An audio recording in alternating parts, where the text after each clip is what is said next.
Hola, buenas tardes a todos. Mi nombre es Nicolás Peña, subdirector académico de su Centro Académico de Relaciones Internacionales Espacio Global. Y el día de hoy tenemos una mesa muy interesante, muy importante en estos tiempos de incertidumbre y de mucho conflicto que hay a lo largo del mundo. Y en el marco del 29 de agosto, que es el día en que se conmemora el Día contra el desarrollo nuclear, es por eso que estamos el día de hoy con este tema que se titula El planteamiento nuclear de China, Estados Unidos y Rusia, riesgos actuales para la seguridad internacional. Y como mencionaba, es un tema de suma importancia dado estos temas de multipolaridad que se habla y que se analiza desde distintos ángulos, estos temas de un nuevo orden internacional o un nuevo orden mundial, inclusive otros análisis que hablan de una nueva guerra fría, pero bueno, esos son temas para el debate que igualmente podremos ir compartiendo a lo largo de esta plática. Y para el día de hoy tengo el gusto de compartir la mesa, quien me acompañará en moderar esta mesa con mi compañera de Espacio Global, la señorita Carolina Spitia. Déjenme presentarla. Ella es egresada de Relaciones Internacionales de la Facultad de Ciencias Políticas y Sociales de la UNAM, asistente de investigación del proyecto PAPIT, mirada hacia las violencias y con experiencia en mirada hacia las violencias y con experiencia en investigación legislativa y, como mencionaba, una colaboradora de nuestro centro académico. Carolina, mucho gusto y gracias por acompañarme el día de hoy. Gracias, Nico. Es un gusto para mí estar aquí y compartir esta mesa con personas tan distinguidas que van a llevar el rumbo de esta conversación. Muy bien lo acabas de decir, son personas muy distinguidas, cada una con estudios en los diferentes países que vamos a tratar de día de hoy, China, Estados Unidos y Rusia. Y para eso me permito presentar a nuestros ponentes y especialistas del día de hoy. En el caso de China vamos a tener a nuestro director del centro académico, el doctor Juan Roberto Reyes.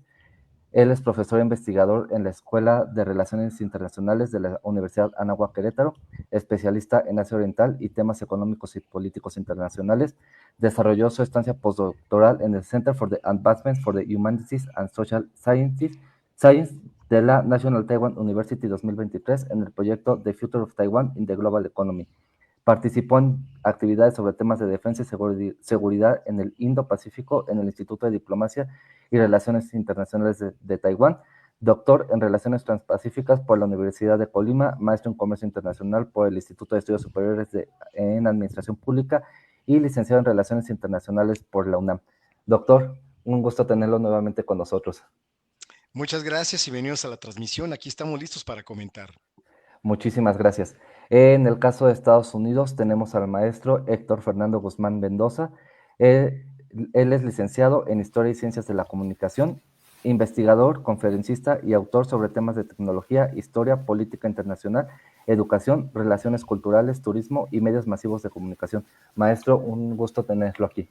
El gusto siempre es mío. Muchas gracias, Espacio Global, como siempre, y esperando un diálogo fructífero. Gracias. Muchísimas gracias. Y finalmente tenemos al doctor Abdiel Hernández Mendoza. Él es nuestro especialista de Rusia.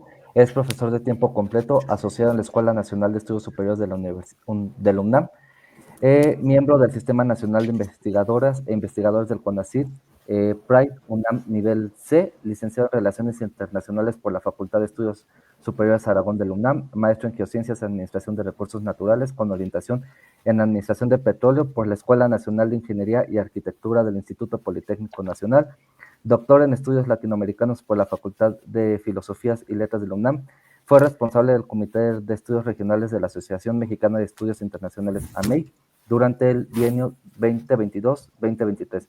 Sus líneas de investigación giran en torno a geopolítica, geoeconomía, administración de las innovaciones, ciencia, tecnología y sociedad y escenarios regionales. Seleccionado por el gobierno ruso como joven líder en el Congreso Internacional, espero pronunciarlo bien, Rosso Trudnichevsto, ponente en congresos nacionales e internacionales. Doctor, muchas gracias por la invitación y estar aquí con nosotros. Al contrario, Nicolás Peña, Carolina Espitia, es un gusto también compartir aquí la palabra con grandes académicos como el maestro doctor Fernando Guzmán y el doctor Juan Roberto Reyes. Muchísimas gracias, Caro. Si gustas empezar con esta plática. Claro que sí, un gusto.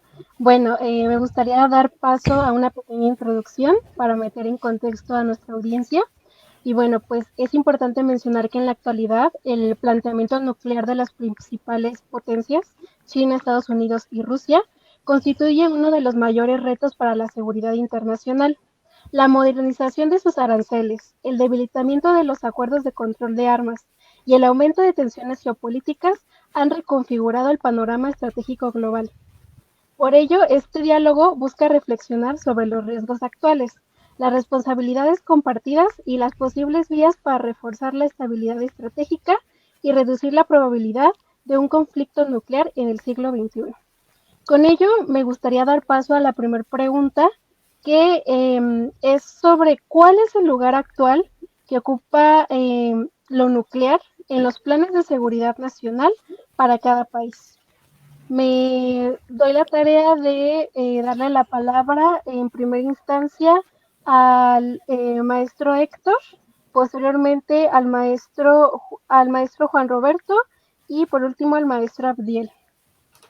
Bueno, pues antes que nada, muchas gracias por esta oportunidad y en mi caso paso a comentar precisamente cuál sería el lugar actual, ¿ok?, de la política nuclear dentro, ¿ok?, del gabinete y de ahora del gobierno de Donald Trump.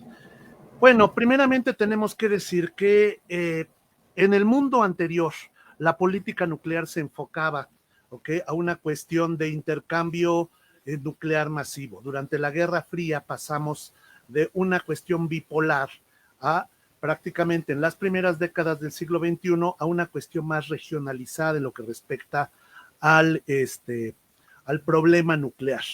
En este sentido, con Donald Trump vemos que finalmente la política nuclear que él ha seguido es ambigua. Por un lado, oficialmente él se declara antinuclear, ¿ok? Él se ha declarado de manera discursiva, ¿ok?, en contra del uso de armas nucleares, pero por otro lado, ¿ok?, en general está rodeado de personas que siguen la misma doctrina nuclear que llegó a tener después del ataque del 11 de septiembre George Bush Jr. Es decir, en vez de considerar al arma nuclear como el último disuasor, el último recurso de un entorno conflictivo, se considera el arma nuclear como una extensión de las armas convencionales, entonces, por lo tanto, es posible su uso en conflictos regionalizados. Esto se ha reflejado en dos aspectos. Primeramente, el aspecto político. Donald Trump, como ha hecho ya con los aranceles, usa lo que él llamamos el bulk, la negociación en bruto, amenazando con la última instancia para poder tener acceso a condiciones de negociación más sencillas, es decir, prácticamente amenaza con una cuestión extrema, como está haciendo ahorita con los aranceles, para finalmente entrar en negociación y conceder, no ni siquiera podríamos decir otorgar, ¿ok?, ciertas dádivas, ¿ok?, y lograr que de alguna manera los índices de negociación se sitúen en niveles mucho más manejables para él. Lo que no ha funcionado con los aranceles tampoco necesariamente va a funcionar con la cuestión nuclear. Hace unas semanas apenas, cuando prácticamente las negociaciones con Rusia con respecto a Ucrania no fueron en buen camino, inmediatamente él nos dio ya una muestra de que iba a usar el bluff nuclear, puso algunos cruceros, algunos submarinos, ¿ok?, en rango de ataque de una manera muy amenazante, y el resultado fue precisamente que a la larga, a la postre, no dieron ningún efecto positivo dentro de las negociaciones que se estaban llevando a cabo con Rusia en ese sentido para tratar de lograr la tan ansiada paz en Ucrania. En ese sentido vemos que Donald Trump ha colocado a los Estados Unidos en una paradoja. Si considera la posibilidad de utilizar el armamento nuclear no como un disuasor último, sino como una base de negociación, es evidente que lo que estamos viendo es que al integrarlo al juego negociador, al juego político, es previsible que tarde o temprano esto pudiera generar no solamente una inestabilidad, está generando una carrera armamentista en este momento. Muchos países, tanto de Europa como del área del Pacífico, como incluso de América Latina, están considerando nuevamente la opción nuclear para su autodefensa. ¿Ok? ¿Por qué? Porque finalmente vemos que el arma nuclear se vuelve una cuestión más flexible, más terrenal, más parte de los conflictos convencionales, más regionalizada y menos globalizada. Entonces, en ese sentido, volvemos a la misma paradoja. Vemos que Donald Trump nos pone en la paradoja de tener que decidir entre una serie de negociaciones de índole diversa, que tarde o temprano podrían dar lugar a que, si bien los Estados Unidos no utilizaría las armas nucleares de primera instancia, sí podría provocar que alguna potencia media o incluso algún actor no estatal las pudieran usar en contra, ya sea de otro país en un conflicto regional. En este momento el más evidente sería, por ejemplo, Pakistán, ¿ok? Contra la India, o dentro del conflicto, ¿cómo se llama? De Medio Oriente, ¿ok? Lo cual pudiera llegar a motivar, ¿ok? El empleo posterior de armas nucleares, no solamente por los propios Estados Unidos, sino por cualquier otra potencia. En otras palabras, y diciéndolo de una manera mucho más coloquial, nadie hasta la fecha, desde prácticamente agosto de 1945, ha pasado la línea roja. No se han vuelto a emplear armas nucleares. Pero en este momento, la línea roja entre el empleo o no empleo de armas nucleares se hace cada vez más borrosa y se hace cada vez más relativa. Y esto incrementa cada vez más el uso de armas nucleares, especialmente de las nuevas armas nucleares que se están desarrollando, las armas nucleares de teatro, ¿ok? En conflictos que pudieran llegar a escaladas y que nos pudieran volver a poner en el escenario de la MAD, de la destrucción mutua asegurada. Gracias. Bien. Muchas gracias, maestro. Y le doy la palabra al maestro Juan. Claro que sí, Carolina, muchas gracias por la oportunidad. Muy buenas tardes a todos de nueva cuenta, a nuestros colegas aquí en este foro, por la importancia que representa estar pues conmemorando estos días, especialmente dirigidos a evitar las pruebas de carácter nuclear en el mundo. Como tenemos en el caso de China, yo quisiera hablar de la República Popular China ante las dinámicas que hay justo en el escenario del año 2025 y lo que podría venir a futuro. Este país, China Popular, como así lo conocemos, maneja una doctrina muy especial, muy peculiar. Es un país que desde el planteamiento del discurso no se mete fuerte, profundamente dentro de la estructura de carácter nuclear con competidores o participantes como los Estados Unidos y Rusia de una forma profunda. Aquí vale la pena mencionar que China más bien lo que está buscando es manejar un discurso relacionado con el crecimiento limitado de armas nucleares, pero también viendo que pues este mismo arsenal que actualmente posee y está cerca o ronda, de acuerdo con distintas instituciones internacionales, reportes de centros de investigación especializados, cerca de 600 ojivas que tienen, claro, pues la capacidad destructiva correspondiente. 600 ojivas.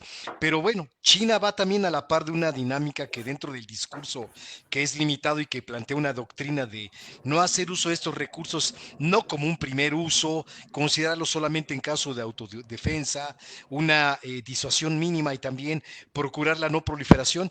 Por ahí va el discurso por un lado, pero por otro, el gasto que se está viendo y ante los cambios en un sistema internacional multipolar con grandes dinámicas, grandes transiciones, el gasto se está incrementando. Actualmente se destinan 12.500 millones de dólares aproximadamente a investigaciones relacionadas con este tema dentro de este gigante asiático, lo cual, pues en el caso del país de Xi Jinping, lo pone en ruta de entrar en una nueva faceta de competencia armamentística, pero especialmente sobre, vamos a decir, la carta contraria de esta línea discursiva, lo que es, por ejemplo, la actualización de estos equipos, el potencial que posee con una finalidad destructiva y sobre todo también argumentando que en estas mismas condiciones el desarrollo de innovaciones militares, en donde sabemos se incluyen cohetes hipersónicos, equipos para el traslado de todos ellos hacia eventuales escenarios de conflicto, cada vez son notorios, más notorios, a partir de lo que reportan distintos centros de investigación especializados sobre los temas estratégicos. Entonces, para China, para la República Popular China, evidentemente el tema nuclear está dentro de la agenda, dentro de las prioridades. Sin embargo, habrá que matizar. Parece ser que hasta el momento se convierte en un tema discreto, sin dejar de lado que hacia el futuro 2030 la expectativa de incrementar dicho arsenal va a tender al crecimiento. Entonces, de 600 armas consideradas que tienen actualmente en dicho arsenal, claro, estarían viéndose al año 2030 como meta o como horizonte, llegar quizás a las 1000 y de ahí dar un brinco a 2035, es decir, en un lapso de 10 años a un poco más de 1400, lo cual va a poner, claro, cambios trascendentales en los escenarios que estamos viendo. Entonces, sentimos que China maneja una línea discursiva, vamos a decir, reiterando en este caso o recapitulando, más o menos con un planteamiento limitativo o limitado. Pero por otro lado, en las capacidades de generación de armamentos, la tendencia viene pues un tanto dispar o diferente o discrepante de estas circunstancias. Entonces, así es como vamos en el planteamiento de China en este mismo esquema, un argumento que tiene que ver, claro, para fortalecer sus capacidades de seguridad y de defensa, que pues en cualquier momento pensamos podría cambiar dependiendo de la línea que sigan los líderes del Partido Comunista allá en Beijing. Es mi comentario, colegas.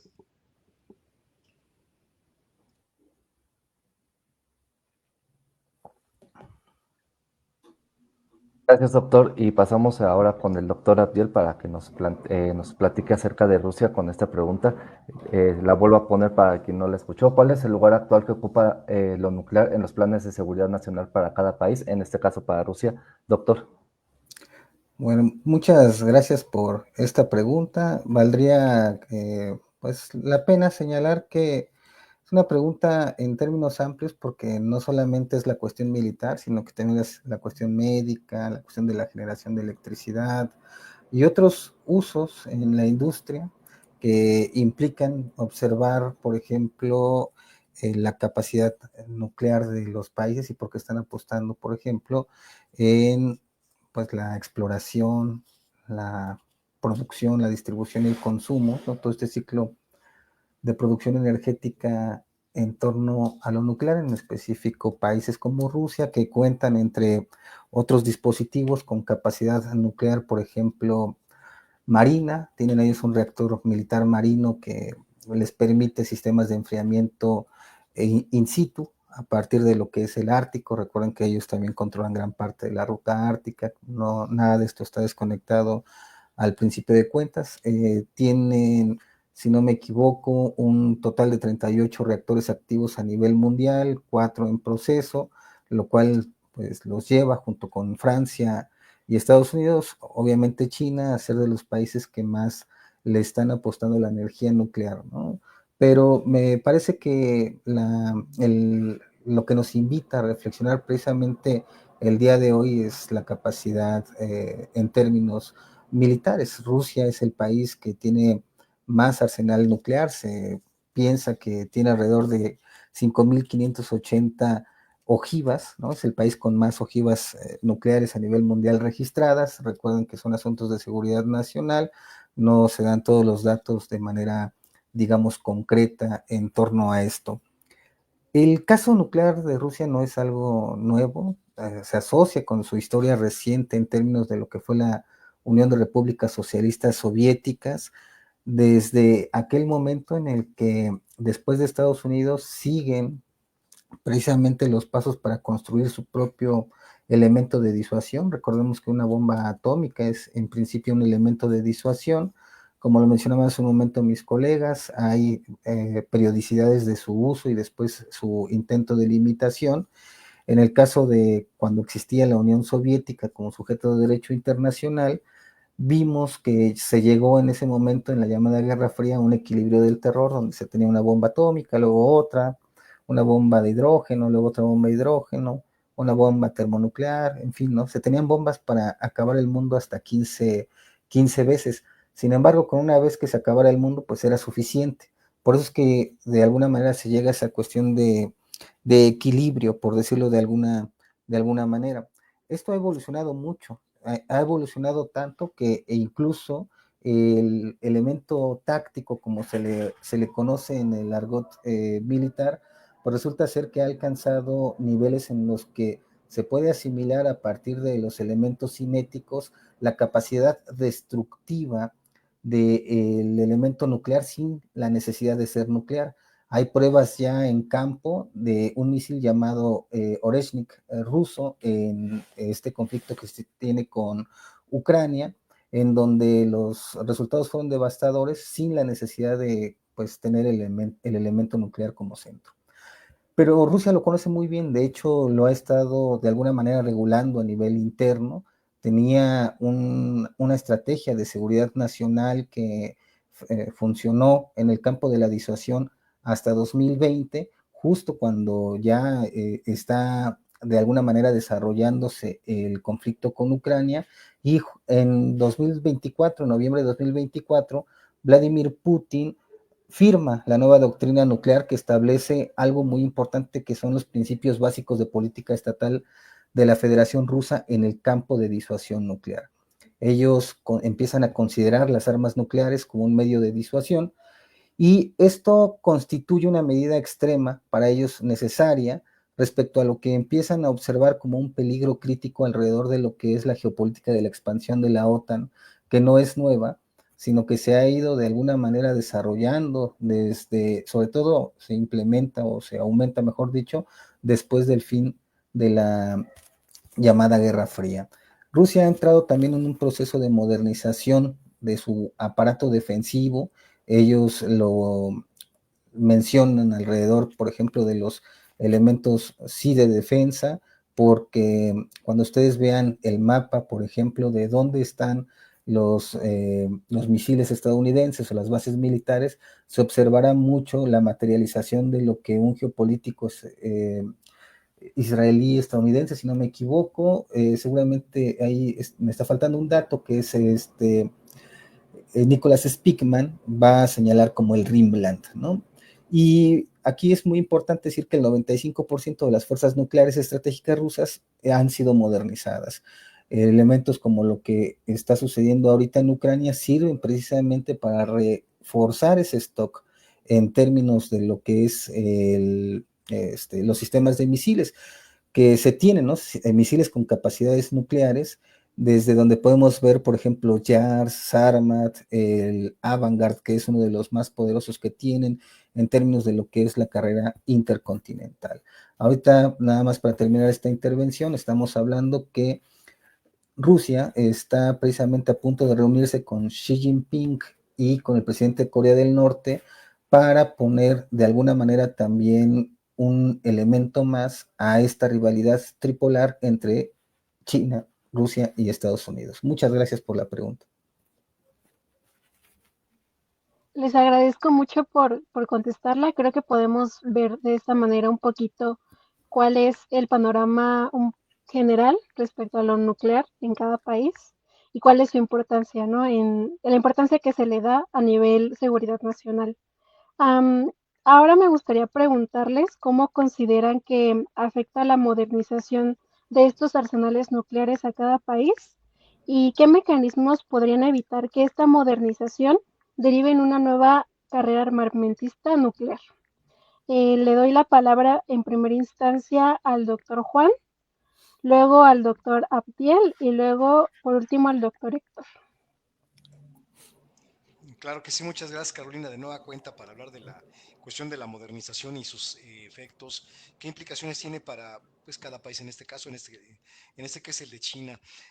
acá observamos lo siguiente, estábamos mencionando que el gasto actualmente asciende en ese país a más o menos 12.500 millones de dólares, lo cual en temas de investigación y desarrollo se puede decir es suficiente para un Estado que ha mantenido, decíamos hace rato, un criterio o discurso limitado en las expectativas de su estrategia de defensa orientado hacia lo nuclear, pero por otro lado, ante las dinámicas del cambio en el sistema internacional en donde la repentina proliferación de armas hipersónicas, la vinculación de la robótica, de la inteligencia artificial y otras cuestiones que tienen que ver con los procesos de digitalización hacia las aplicaciones armamentísticas, pone en ruta de una carrera armamentista a China, en donde pues seguramente la fuerza naval, la fuerza aérea, la parte del ejército de tierra estará dentro de estas mismas dinámicas, viendo cómo estos recursos que estamos mencionando hace ratito tendrán implicaciones para el desarrollo de nuevas capacidades. Pensamos que esto puede tener como impacto principal un giro pues en los próximos años.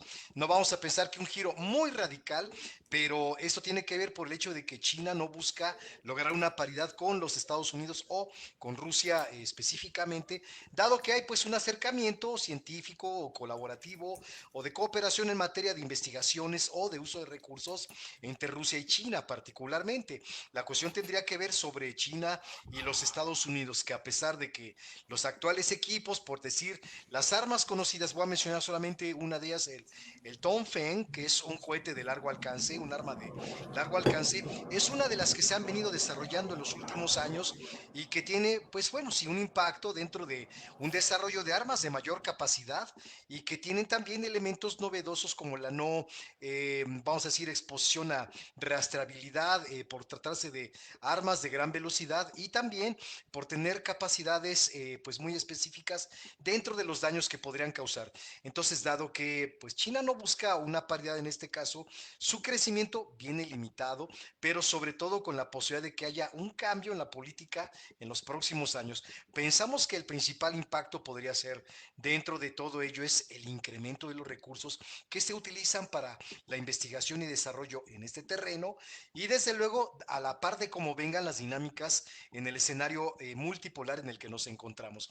Entonces hay eso. Ahora, ¿qué amarra, qué ata, qué limita, qué mantiene hasta cierto punto en un espacio de, vamos a decir, pues no acción profunda a la República Popular China en este terreno? Hay que recordar que China es miembro de varios acuerdos multilaterales importantes, como el de no proliferación nuclear entre ellos y otros también que tienen que ver con atar a compromisos que pues prácticamente obligan a que pues este país se ve incluso pues sujeto a las supervisiones de la Agencia Internacional de Energía Atómica para evitar unos usos, vamos a decir, no tan, vamos a decir, orientados a profundizar sobre armas de destrucción masiva o su desarrollo en general, ¿no? Pensamos que puede ir por ahí, pero estas son algunas de las limitantes y claro, también dependerá mucho de la voluntad del gobierno chino en cómo quiera o desee llevar las líneas de desempeño en este caso y en particular de cómo manejen las relaciones con un gobierno con los Estados Unidos. Entonces, depende de estos factores, es mi comentario sobre cómo afecta la modernización de los arsenales a China particularmente y cuáles son algunas de las limitantes que evitarán que pues se inserte de lleno en una carrera armamentista. Es mi comentario. Muchas gracias, doctor. Le cedo la palabra al doctor Abdiel. Muchas gracias. Me parece esta pregunta muy importante, sobre todo porque la infraestructura nuclear de producción de Rusia es uno de los complejos más avanzados del mundo. Estamos aquí de alguna manera analizando los tres complejos, no solamente en la cuestión del uso civil, sino también en la cuestión del uso militar que existen en el mundo. El soviético tiene una peculiaridad. Ustedes recuerdan que fue construido precisamente a partir del programa nuclear soviético para modernizar después las capacidades estratégicas militares, tácticas de Rusia, y el complejo actual, estamos hablando de instalaciones especializadas para la producción de plutonio y que ustedes saben que es apto precisamente para las armas. Rusia no solamente es una potencia en términos de lo que es la producción, sino de armamento nuclear, sino de los insumos precisamente de esta cuestión que hace funcionar al armamento nuclear, el enriquecimiento de uranio, entre ellos, y la fabricación de componentes nucleares, ¿no? Esa es una de las ventajas de los rusos. Ellos tienen un complejo llamado Mayak, que es el centro de producción de plutonio, en Osersk, que se llamó, ustedes seguramente lo recordarán en sus textos de historia diplomática, Chelyabinsk 65, que es precisamente ese núcleo histórico de la producción de plutonio ruso, ¿no? Mientras que durante la época soviética estaba funcionando con 14 reactores productores de plutonio que estaban generando un alrededor de 31 toneladas. Bueno, se ha ido, perdón, se ha ido modificando, ¿no? Digamos, desde entonces, para pues agregar otros reactores, para producir tritio, para el mantenimiento, pues sí, de sus armas nucleares, para la generación de plutonio 238 y bueno, se maneja también un tipo de plutonio específico, ¿no? Un plutonio metálico para la producción de armamento y está de alguna manera todo esto dirigido por una de las agencias estatales rusas más importantes, que es la Rosatom, ¿no? Y bueno, los rusos en este sentido están haciendo todos estos procesos pues de producción petrolera, de fisión nuclear, ¿no? De modernización de los componentes, y su capacidad nuclear pues ha ido muy, digamos, tan lejos para llegar, por ejemplo, al programa de fusión termonuclear controlado. Muchas gracias. Muchas gracias, doctor Abdiel. Le damos la palabra al doctor Héctor. Bueno, la cuestión en los Estados Unidos en este momento están inmersos dentro de varias paradojas. La primera es que prácticamente la modernización del armamento nuclear es una de las principales prioridades de defensa. Precisamente esto se marca dentro de la nueva política, ¿okay? Que implica considerar estas armas nucleares como no solamente como un disuasivo efectivo, sino también como herramientas evidentes, ¿ok? Que pudieran llegarse a usar en conflictos más regionalizados. En este sentido, vemos que los Estados Unidos, como todo mundo sabe, ¿ok? Son una de las potencias que tiene más avanzado, ¿ok? La investigación en cuestiones de uso militar.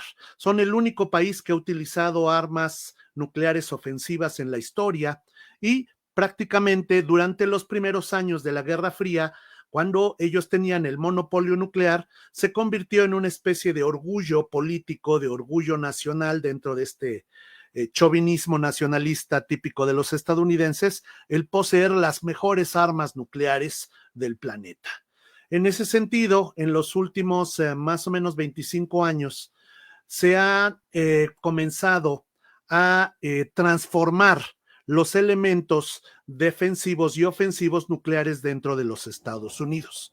Actualmente los Estados Unidos poseen alrededor de 5,200, 5,225, 5,230, depende de quién cuente, ¿ok? Ojivas nucleares, de las cuales prácticamente la mitad están en reserva y prácticamente unas 2,150 se mantienen activas, desplegadas, pero de esas no todas están en vehículos de primer nivel, sino prácticamente se han heredado todavía una serie de instalaciones de tiempos de la Guerra Fría que definitivamente en este momento no son competitivas.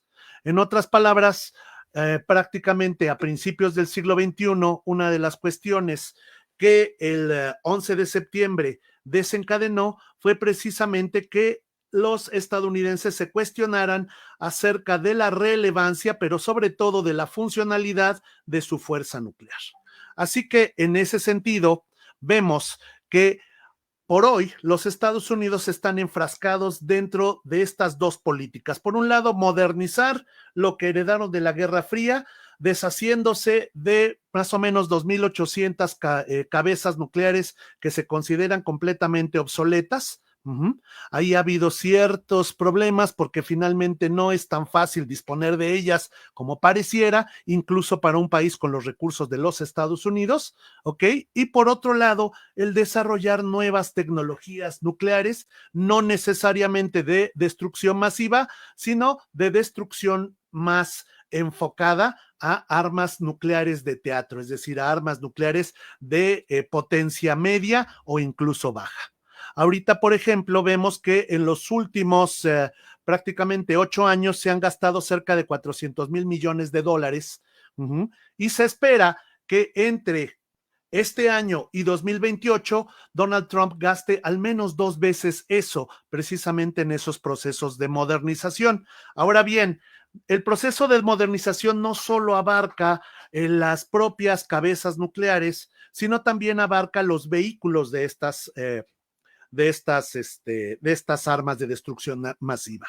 En ese sentido, dentro de la política general de flexibilización de la respuesta de defensa de los Estados Unidos, en este momento, por ejemplo, se están desarrollando los bombarderos B-21, prácticamente versiones modificadas, mejoradas, pero notablemente más pequeñas, ¿ok? Aunque más precisas, de los bombarderos que ya existían, el B-1, etcétera.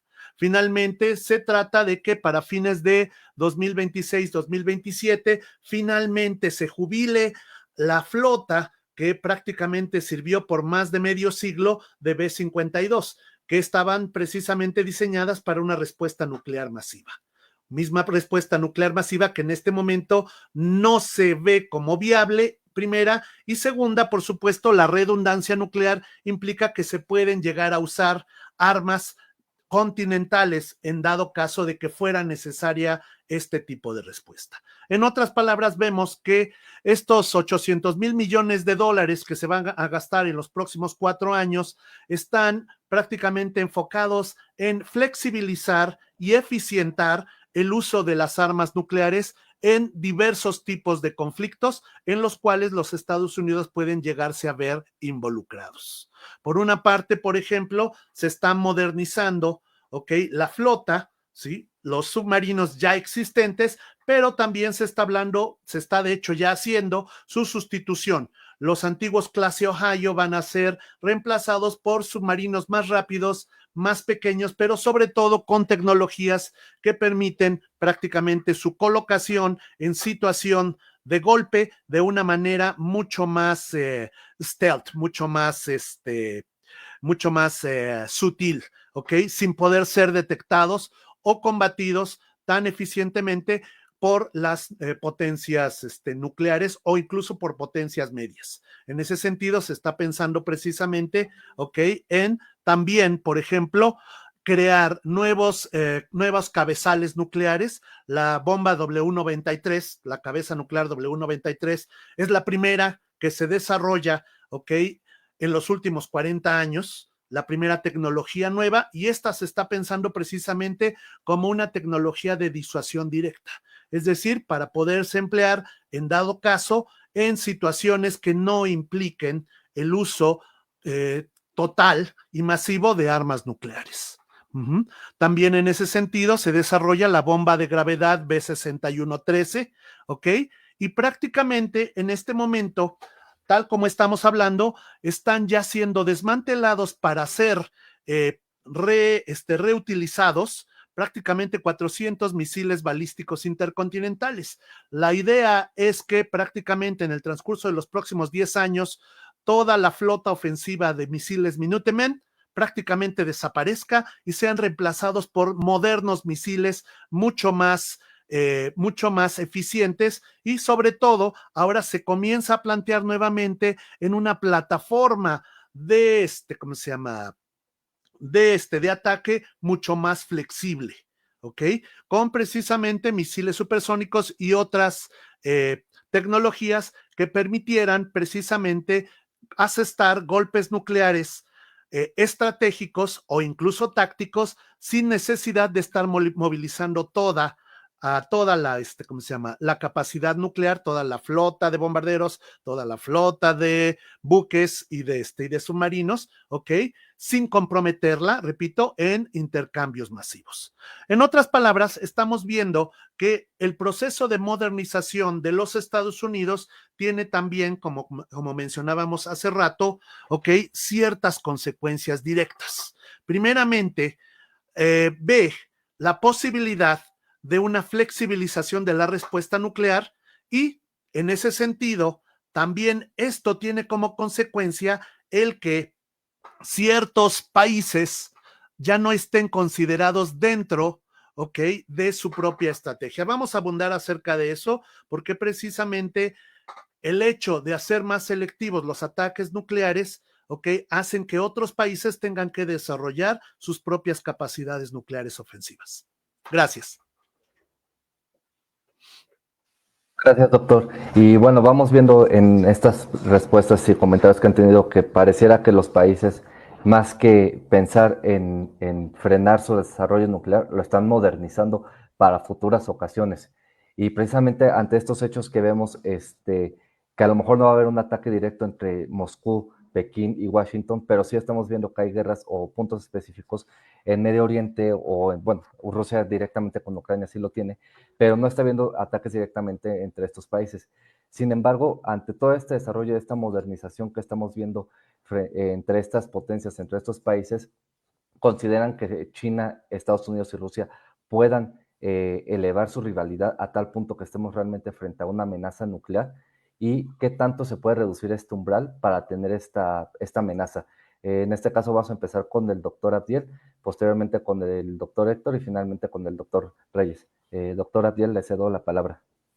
Bueno, independientemente de lo que se está desarrollando ahorita en el conflicto entre Rusia y Ucrania, una guerra proxy entre Occidente y Ucrania, precisamente como la ha identificado Rusia y como se ha descrito en diferentes espacios, los rusos han expresado su disposición de mantener un control de armamentos. De hecho, han estado continuando, según sus informes, cumpliendo con los límites numéricos de lo que es un tratado START, ¿no? Pese en algún momento haber suspendido su participación en algo que se conocía alrededor de este tratado como el régimen de verificación. Y bueno, esto es muy importante porque el presidente ruso ha advertido específicamente contra los intentos occidentales de llevar a Rusia a una carrera armamentista que agote sus recursos, un tanto haciendo referencia histórica a lo que pasaba en la década de los 80, perdón, entre la rivalidad entre Estados Unidos o todo el bloque occidental con la Unión Soviética. En esta cuestión de la disuasión tripolar, por decirlo de alguna manera, Moscú mantiene que su política nuclear está dirigida en un principio a mantener esto que se le conoce como la paridad estratégica, en especial con Estados Unidos, mientras está observando también cómo está creciendo, ya lo mencionaban hace un momento mis colegas, el arsenal chino. En ese sentido figura esta condición de disuasión tripolar, pero también muy importante esta doctrina de 2024 que mencionaba hace un momento, esta doctrina nuclear, tiene una provisión específica que tenemos que considerar. La agresión contra la Federación Rusa por parte de cualquier estado no nuclear, pero con la participación o apoyo de un estado nuclear, debe considerarse como un ataque conjunto. De hecho, en el momento en el que Vladimir Putin, ustedes seguramente recordarán, hace eco de un de una publicación en la red social de X de Dmitry Medvedev respecto a Lindsey Graham.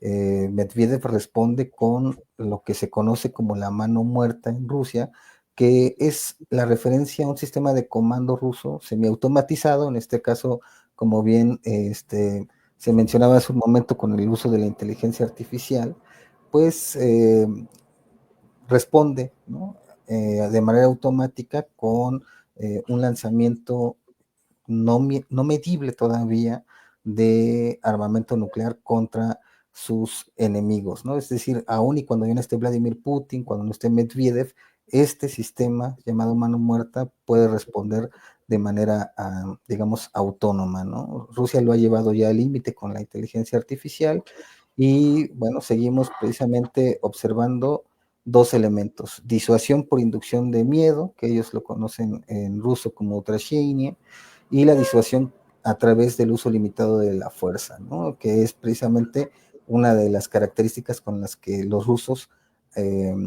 hacen desarrollar su armamento nuclear. Y pues hay otros elementos como los mecanismos de mitigación de riesgos, y pues vamos a ver ahí, ¿no? Cómo es que esto le está ayudando a Rusia o pretende ayudar a Rusia precisamente en una cruzada que tiene respecto a lo que es generar un orden o la arquitectura de un orden nuclear multipolar. Y bueno, por el momento lo dejaría por ahí. Doctor Héctor, le cedo la palabra, por favor. Gracias. Bueno, brevemente, porque ya abusé un poquito del tiempo, pido mil disculpas. Prácticamente la respuesta es: ¿hasta dónde llegaría Donald Trump en el uso, ok, de armas nucleares? Y la respuesta en este momento, tristemente, es incierta. Típicamente, repito, la concepción actual ahorita de Donald Trump, ¿ok? A menos que la cambie hoy en la noche por efecto de alguno de sus consejeros, es precisamente que las armas nucleares no deben de usarse, esa es la política oficial, pero que sin embargo, en dado caso, para proteger o de alguna manera salvaguardar ciertos intereses estadounidenses en alguna parte del mundo, el uso de armas nucleares podría ser permisible. Esto de alguna manera plantea que ciertos países ven como única garantía de no ser atacados por los Estados Unidos el poseer armamento nuclear. Es el caso, por ejemplo, ¿sí? Bueno, típicamente Corea del Norte, ¿ok? Que en determinado sentido se ha vuelto un estira y afloja desde hace muchos años, ¿ok?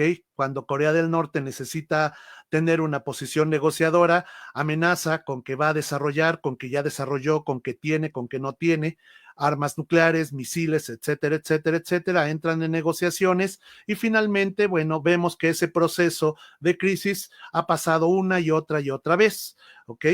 Ahora, si bien, digamos, este es el modelo que más o menos podría irse popularizando en los próximos años de la administración de Donald Trump, ¿ok? Prácticamente este es el principal problema.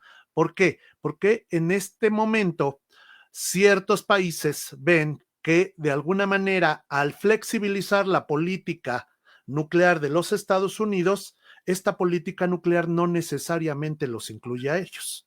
Vemos, por ejemplo, que países que antiguamente no estaban interesados en desarrollar energía nuclear con fines bélicos, hoy comienzan, cuando menos, a explorar la posibilidad. Es el caso, por ejemplo, de Polonia, ¿ok?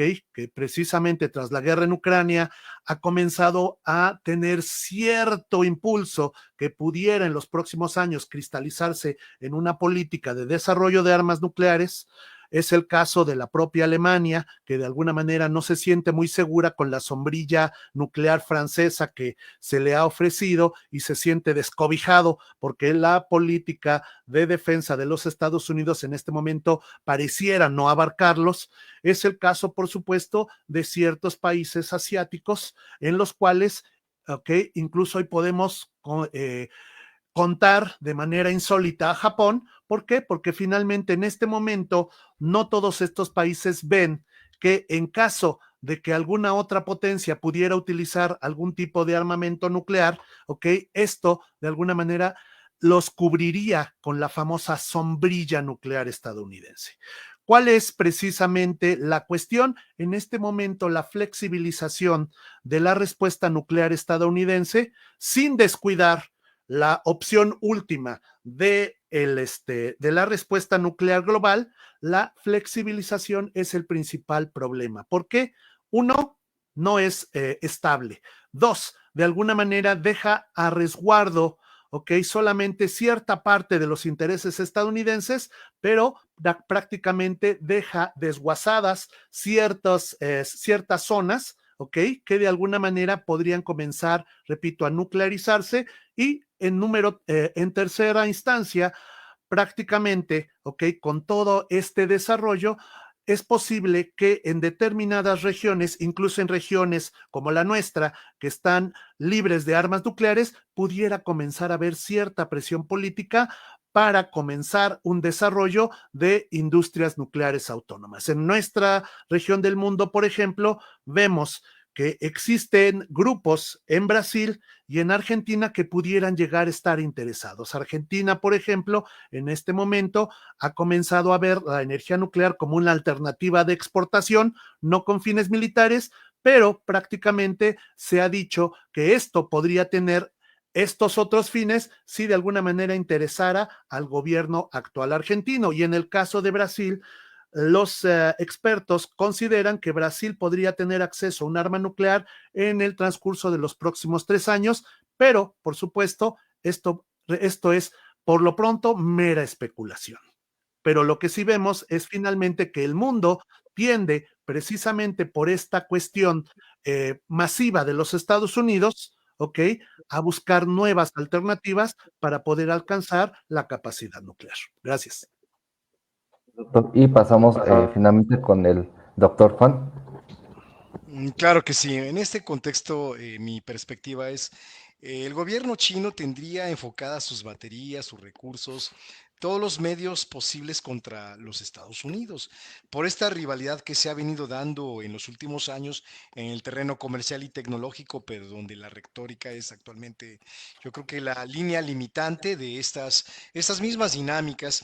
Observamos más que hay un efecto mediático sobre pues las armas nucleares, el planteamiento también incluso hermético de parte del gobierno chino sobre el desarrollo de este tipo de recursos, porque si bien hay alguna información, algunos elementos que están a la vista en indicadores o datos de organizaciones que se dedican a estar pues comentando, tratando justo lo que estamos aquí mencionando, China, yo siento que no rebasaría de momento el umbral para enfocarse a un rival como los Estados Unidos dentro de la política internacional contemporánea y más en especial cuando, claro, las dinámicas vienen evolucionando hacia diferentes perspectivas. Ahora sí diríamos que las únicas líneas de rivalidad bajo estos términos, pues claro, están ahora presentes bajo condiciones completamente asimétricas.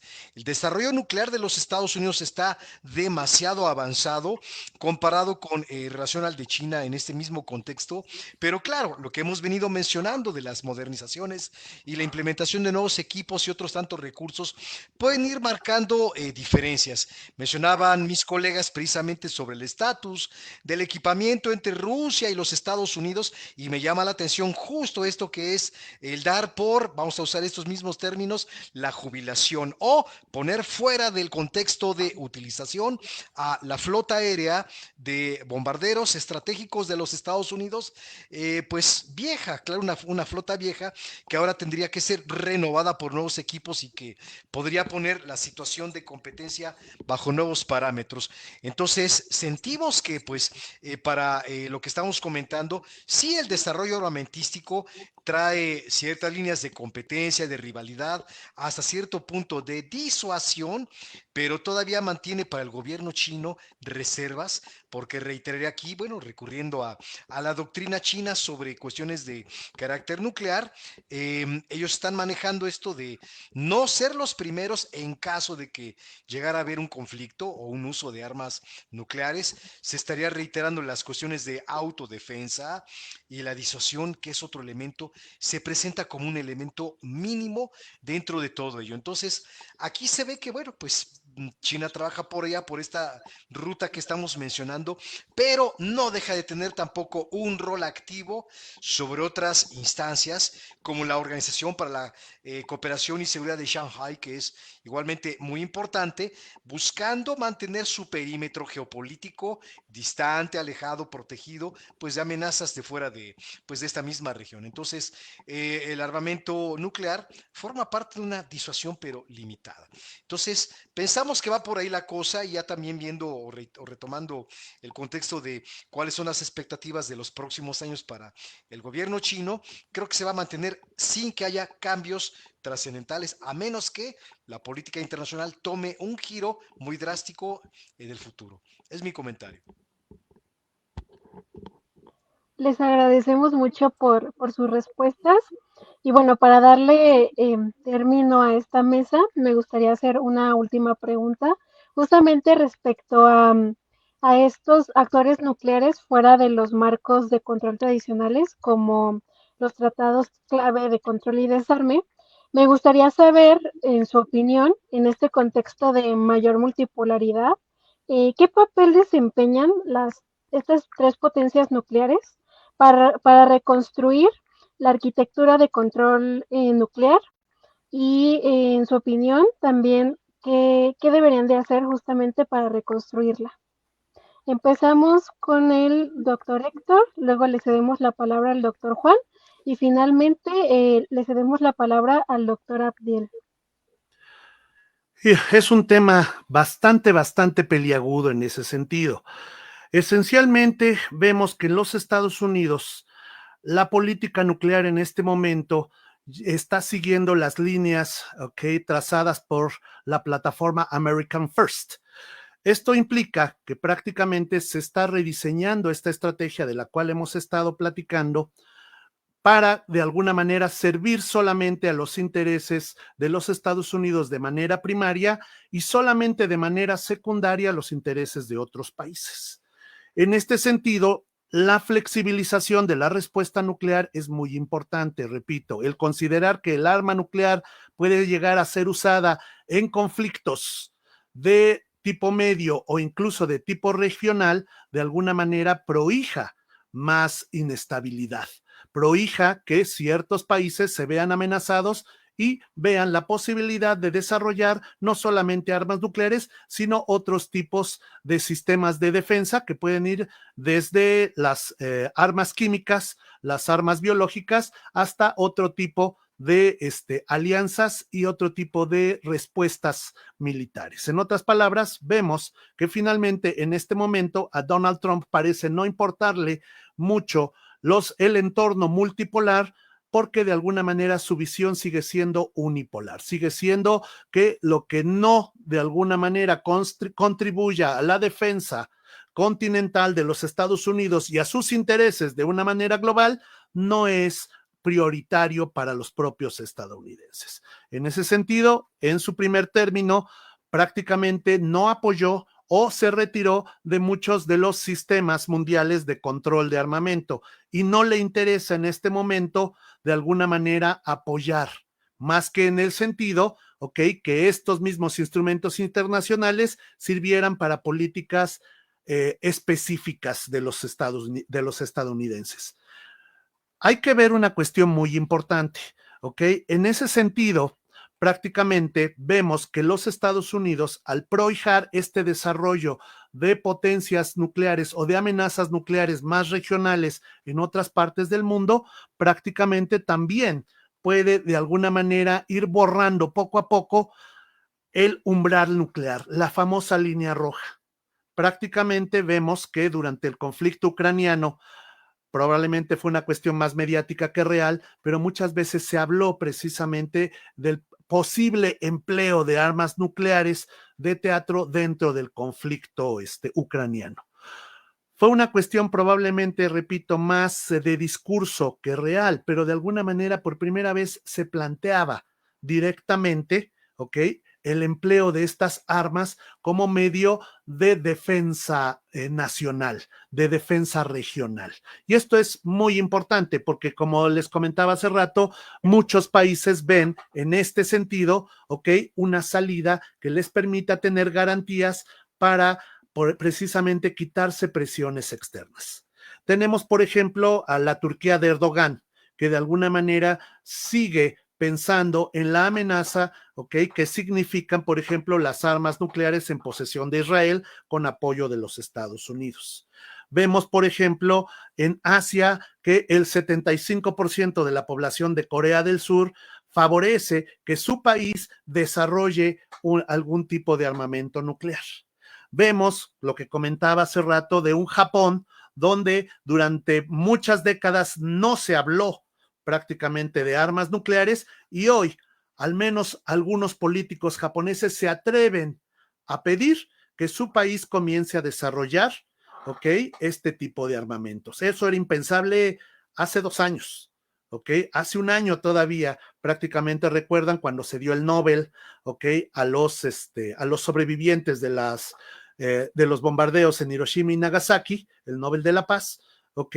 Prácticamente en aquel entonces el gobierno japonés reafirmó su voluntad pacifista, pero hoy vemos que incluso ciertos políticos japoneses están diciendo la sombrilla nuclear estadounidense no es una protección eficiente ni segura en caso de que una potencia nuclear, ya sea Corea del Norte, ya sea China, ¿ok? Pudiera de alguna manera llegar a ser una amenaza para la seguridad continental de Japón. Entonces, vemos que, repito, el resultado y como conclusión general, ¿ok? A la cual podemos llegar es que ya no estamos en el mundo bipolar donde de alguna manera existía este temor nuclear que nos garantizaba hasta cierto punto que no se iba a llegar a los puntos en los cuales se llegó en 1962. El temor nuclear nos mantenía hasta cierto punto y hasta cierto punto seguros, ¿ok? ¿Cuál es el problema? Que hoy prácticamente la línea roja se ha hecho cada vez más tenue, que el uso de armas nucleares, la pertenencia, el desarrollo y la viabilidad de estas dentro de conflictos regionales es cada vez más patente y eso pone al mundo en una perspectiva cada vez más insegura, en especial, ¿por qué? Porque la mayor parte de los mecanismos internacionales para limitar su uso en este momento se muestran prácticamente ineficientes. Muchas gracias. Doctor Héctor, por su participación, por sus comentarios. Igualmente le damos la palabra al doctor Juan, y igual para que vaya dando como sus conclusiones finales de la charla del día de hoy. Claro que sí, muchas gracias. En este caso, Nicolás. Bueno, pues estamos ya en el desarrollo de un nuevo orden internacional, una cuestión bien interesante que además refleja entre sus características un elemento notorio a la vista de todos que es la incertidumbre. ¿Qué puede pasar el día de mañana, el mes entrante, en el año 2026, 27, etcétera? Bueno, en materia nuclear estamos, por lo menos hasta el momento, en un escenario que yo creo que mantenemos bajo un estatus de control. El rol de las tres potencias, pero también en particular el de China popular, en un esquema donde hay que tratar de mantener los parámetros que garanticen al mundo una seguridad plena en el ámbito nuclear, dependen de la fuerza y la voluntad política, en este caso de Beijing, para precisamente mantener los controles a los minerales, los recursos, la investigación, el desarrollo en ciertos países que son ahora o hasta el momento considerados fuera de la órbita de las grandes potencias, pero también que están otros casos que se ubican en el club nuclear. Para China, en este mismo contexto, el escenario de Asia Oriental, y siendo una potencia que cuenta con una gran capacidad en este mismo contexto, el rol o lo que tendrá que hacer para mantener este equilibrio, y más cuando busca una situación de no paridad con los Estados Unidos, pues es evitar que haya una proliferación de todos los medios, recursos, giros, cambios en las políticas. Pero bueno, eso es solamente una especulación y también marcada a través de una opinión personal.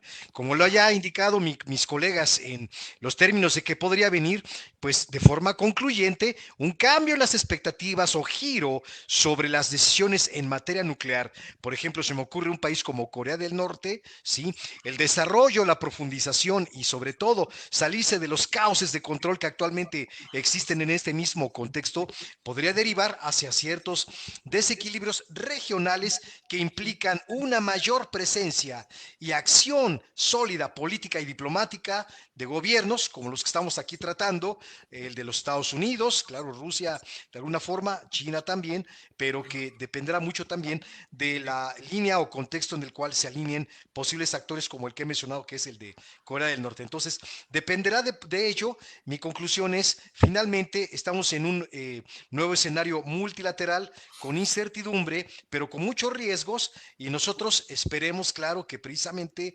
la no proliferación siga siendo uno de los elementos que garanticen la estabilidad y la seguridad internacional, en donde los gobiernos aludidos, y en este caso el de Beijing, jueguen un rol firme, sólido, y no pasen la línea roja que ya han comentado mis colegas. Es mi comentario concluyente. En el Muchas caso, gracias, doctor Juan. Perdón. Muchas gracias, doctor Juan. Le damos la palabra al doctor Abdiel. bueno, en el caso de esta pregunta es algo bien interesante, pero antes me gustaría agradecerles a ustedes la invitación, el programa, el poder estar aquí con ustedes compartiendo el espacio y a toda su audiencia. Esto ya existe y existe con Israel. Israel no pertenece precisamente al tratado de armas nucleares, ¿no? Ustedes lo saben, no reporta, sin embargo mantiene una comunicación muy estrecha dentro de lo que es la Organización Internacional de Energía Atómica, recibiendo mucha información. Esta anarquía en la situación nuclear sí existe, ese peligro lo vimos precisamente apenas en el caso de la rivalidad con Israel, que se mantiene vigente, y las respuestas que hicieron tanto Pakistán como Corea del Norte en ese contexto. Desde mi perspectiva, Rusia, Estados Unidos y China lo mantienen claro. Estos son mecanismos de mitigación de riesgos. Por ejemplo, en la doctrina de seguridad rusa, las armas nucleares son consideradas un medio de disuasión. Su empleo solamente constituye una medida extrema, es decir, es un elemento de disuasión. Por eso es muy importante hablar de una arquitectura nuclear multipolar que, independientemente de quién esté en el poder, me parece que todavía hay visiones detrás de estas personas, en específico, como lo mencionaba hace un momento el profesor Héctor Fernando Guzmán, del caso de Donald Trump, que mantienen todavía una cordura frente a lo que es precisamente el uso de este tipo de armamento, ¿no? Yo concluiría solamente que, pues, en un contexto así, se estaría buscando una paridad entre las principales potencias. Hay una resistencia precisamente de los rusos ante lo que es la geopolítica de la expansión de la OTAN, que ya había mencionado en algún momento, y que pues precisamente la estrategia de los rusos o está enmarcada justo en el reequilibrio de mantener eso que se le conoce como la disuasión estratégica.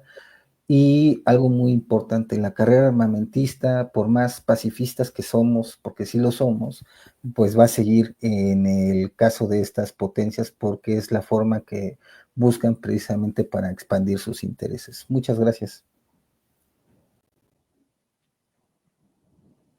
Muchas gracias, doctora Abdiel, y gracias a los tres ponentes. La verdad es que el día de hoy fue una mesa con un aire diferente, es lo que hemos venido viendo con tres especialistas. Yo creo que se abrió para el debate, para que cada quien, con Estados Unidos, Rusia y China, pudiéramos tener un debate, pero eso no quita que, repito, fue una mesa muy interesante. Y sin embargo, como los tres mencionan, y ya lo mencioné yo también, estamos frente a un mundo que no va a dejar de desarrollar sus armamentos nucleares, empezando por estas tres potencias, y no queda más que seguir al pendiente de lo que va a ir sucediendo con estos tres países, de lo que va a ir sucediendo con diferentes conflictos y cómo se van a ir desarrollando estos conflictos y estos desarrollos con estas tres potencias. Y no queda más que decir que pues, aquí en Espacio Global seguimos pendiente con estos análisis y con todos estos estudios, invitándolos a que siempre estén aquí pendientes de nuestras redes sociales para que no se pierdan ningún detalle. Agradezco nuevamente, doctor Abdiel, especialista en Rusia, doctor Juan Reyes, especialista en China, doctor Héctor Fernando, especialista en Estados Unidos, Carolina, igualmente, si gustas despedirte, dar algún comentario para poder cerrar, y gracias a todos. Muchas gracias. Nada más me queda también agradecer a los ponentes por tan importantes aportaciones. Es muy importante también cuando hablamos de un tema tan complejo, traer a la mesa la perspectiva de diferentes personajes o diferentes personas que aboquen justamente estas líneas en las que podemos analizar este tema. Y pues nada, para mí fue un gusto moderar esta mesa y espero en futuras ocasiones también poder apoyar en estos eventos. Muchas gracias. Gracias nuevamente y nos vemos en la próxima.